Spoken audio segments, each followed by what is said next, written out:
പിന്നെ disk pad, break പാഡിനെ കുറിച്ച് സംസാരിക്കുകയാണെങ്കിൽ അതിനകത്ത് കിടക്കുന്ന EBCയുടെ ബ്രേക്ക് പാഡാണ്. ഞാനെല്ലാം മാറിയത്. എനിക്ക് അതിനകത്ത് വലിയ ഐഡിയ ഒന്നുമില്ല. ഞാൻ മേടിച്ചുകൊണ്ട് വരുമ്പോൾ തന്നെ പുത്തൻ ബ്രേക്ക് പാഡായിരുന്നു. എനിക്ക് തോന്നുന്നു ഫ്രണ്ട് മാത്രം, അതായത് മൊത്തത്തിൽ 4 ബ്രേക്ക് പാഡ് വേണം. ഫ്രണ്ട് 2 ഡിസ്ക് ആയിരുന്നു, 4 ബ്രേക്ക് പാഡാണ്. അപ്പം അതിന് ഒരു 6000 രൂപയോളം വരാൻ ചാൻസ് ഉണ്ട്.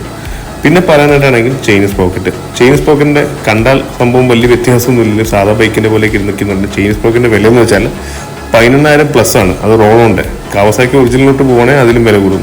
ബ്രേക്ക് ലൈറ്റ് ഇപ്പോൾ പൊട്ടിയിരിക്കുകയാണ്. ബ്രേക്ക് ലൈറ്റിൻ്റെ വില എന്ന് വെച്ചാൽ 15,000 രൂപയാണ് ബ്രേക്ക് ലൈറ്റിന് വില വരുന്നത്. അങ്ങനെ മൊത്തത്തിൽ ഓൾമോസ്റ്റ് എല്ലാ പാർട്സും ഇമ്പോർട്ടഡ് ആണ്. അപ്പം അതിൻ്റേതായിട്ടുള്ള മാറ്റങ്ങളുണ്ട്. പിന്നെ എനിക്ക് എടുത്തു പറയേണ്ട കാര്യം വെച്ചാൽ ബ്രേക്ക് ലൈറ്റ് പൊട്ടിയപ്പോഴാണ് എനിക്ക് മനസ്സിലായത് ഓൾമോസ്റ്റ് എല്ലാ പാർട്സും നല്ല ക്വാളിറ്റിയല്ല, നല്ല ടോപ്പ് കമ്പനീസാണ് ഉണ്ടാക്കിയിരിക്കുന്നത്. Front light, back brake light എല്ലാം സ്റ്റാൻലി മെയ്ഡ് ഇൻ ജപ്പാനാണ്. നിങ്ങൾക്കിപ്പോൾ കണ്ടാൽ മനസ്സിലാവും, സ്റ്റാൻലി മെയ്ഡ് ഇൻ ജപ്പാനാണ്. സോ ഈ വില എന്തായാലും വരും എന്നുള്ള കാര്യം നമുക്ക്